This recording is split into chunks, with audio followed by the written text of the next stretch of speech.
زندگی اچھی نہیں لگتی، جہالت سے تمہاری دوستی اب اچھی نہیں لگتی۔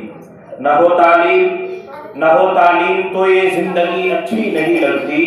جہالت سے تمہاری دوستی اب اچھی نہیں لگتی۔ کہ شاہد اب آؤ تعلیم دیں ان پڑھ گھرانوں میں، کہ ہمارے شہر کی یہ ناخواندگی اچھی نہیں لگتی۔ سامعین محترم، کچھ اس طریقے سے اپنا پیغام آپ حضرات تک پہنچا رہے تھے ہمارے کرم فرما، ہمارے محسن جناب حضرت مولانا حسین احمد صاحب قاسمی دعوت برکاتہ العالیہ۔ واقعی اس شہر کی ایک دل عزیز شخصیت ہے، ہر چھوٹا بڑا جن کا احترام اور اکرام کرتا ہے۔ یہ بات ہمارے لیے قابل فخر ہے کہ آج آپ ہمارے اسٹیج پر جلوہ افروز ہیں۔ باہر کے پروگرام کی کارروائی کو آگے بڑھاتے ہیں اور گزارش کرتے ہیں سردست، کیونکہ وقت بہت کم ہے، مولانا مفتی حفظ الرحمان صاحب دعوت برکاتہ العالیہ سے تو تشریف لائیں اور اپنے قیمتی ترین تاثرات پیش فرمائیں۔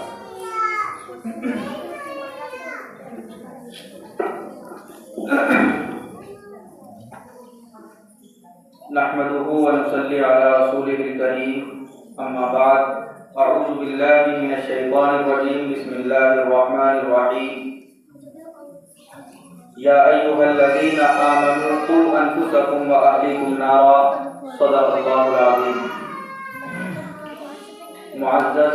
مہمانان اکرام اور سامعین اعظام، میں نے آپ حضرات کے سامنے قرآن کریم کی ایک آیت تلاوت کی ہے جس کے اندر اللہ تبارک و تعالیٰ نے ایمان والوں کو متوجہ کیا ہے اس طرف کہ وہ اپنے اہل و عیال کو، اپنی اولاد کو جہنم کی آگ سے بچائیں۔ اللہ تبارک و تعالیٰ نے ہمارے اوپر بے شمار نعمتیں نازل فرمائی، اتنی نعمتیں کہ اگر ہم ان کو گننا چاہیں گن نہیں سکتے، شمار کرنا چاہیں شمار نہیں کر سکتے۔ جیسے یہ زندگی اللہ کی نعمت ہے، قرآن اللہ کی نعمت ہے، ایمان اللہ کی نعمت ہے، کعبہ اللہ کی نعمت ہے، نبی پاک صلی اللہ علیہ وسلم کی ذات اقدسی اللہ کی نعمت ہے۔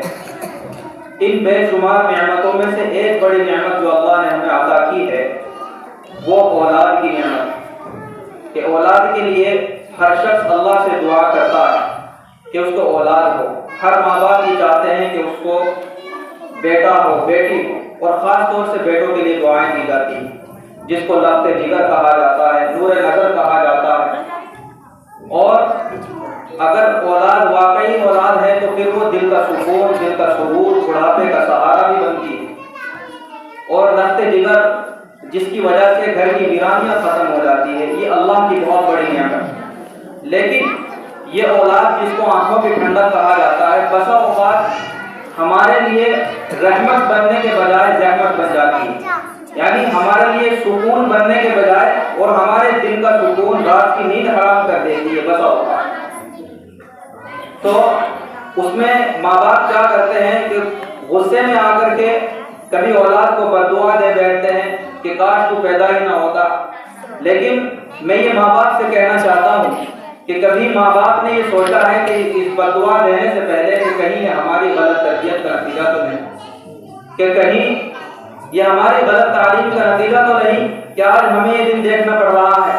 کہ وہ اولاد جس سے ہم نے بڑی بڑی امیدیں لگا رکھی تھی کہ جب وہ اپنی اس عمر کو پہنچا ہے، جوان ہو گیا ہے، کامیاب ہو گیا ہے، تو اس نے رویہ غلط کر دیا ہے، ماں باپ کو سکون دینے کے بجائے ان کا سکون چھین لیا ہے۔ تو کبھی یہ سوچا ہے کہ کہیں ہماری غلط تعلیم کا نتیجہ تو نہیں ہے کہ بچپن میں ہم ان کے نخرے، ان کے لاڈ، ان کے پیار کو دیکھتے رہے، برداشت کرتے رہے، غلطیوں پہ ٹوکا نہیں، گالیوں پہ شاباشی دیتے رہے اور اس پر فخر کرتے رہے، جس کا نتیجہ یہ ہوا کہ ہمیں یہ دن دیکھنا پڑ رہا ہے۔ حضرت عمر فاروق رضی اللہ عنہ کے دور میں ایک شخص اپنے بیٹے کی نافرمانی کی شکایت لے کر کے آئے اور آ کر کے عرض کیا کہ امیر المؤمنین کہ یہ میرا بیٹا ہے، میری اولاد ہے، یہ میرے حقوق ادا نہیں کرتا۔ تو حضرت عمر فاروق رضی اللہ عنہ نے بیٹے کو بلایا، لڑکے کو بلا کر کے اس کو ڈانٹا، تنبیہ کی کہ تو اپنے باپ کے حقوق ادا نہیں کرتا۔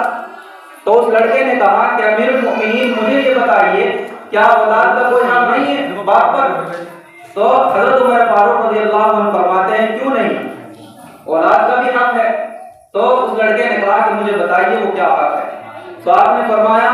کہ باپ کو چاہیے کہ وہ اپنی اولاد کے لیے اچھی ماں کا انتخاب کرے، یعنی نیک عورت چنے، اور پھر جب اولاد ہو جائے تو اس کا اچھا نام رکھے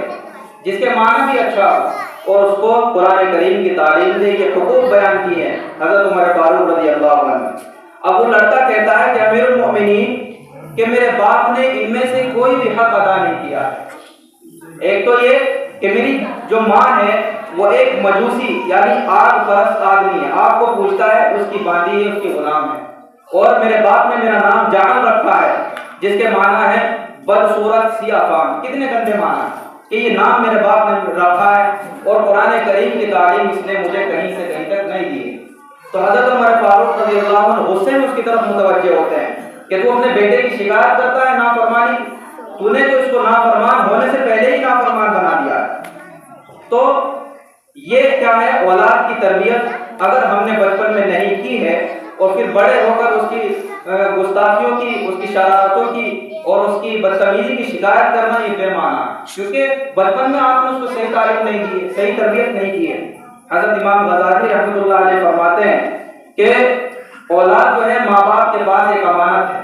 اور بچے کا جو دل ہوتا ہے وہ ایک نفیس نرم زمین کی طرح ہوتا ہے، پاک زمین کی طرح ہوتا ہے کہ اگر آپ اس کے اندر نیکی کا بیج ڈالو گے تو وہ بچہ نیک بنے گا، اور اگر تم اس کے اندر بدی کا اور بدبختی کا بیج ڈالو گے تو پھر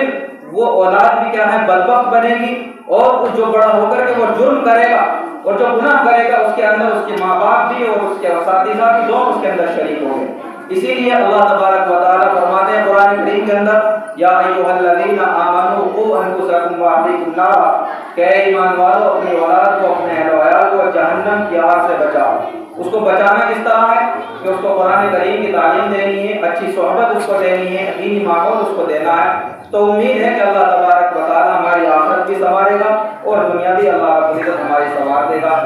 یہیں پر اپنی بات کو ختم کرتا ہوں۔ آپ کو دعوانا الحمدللہ۔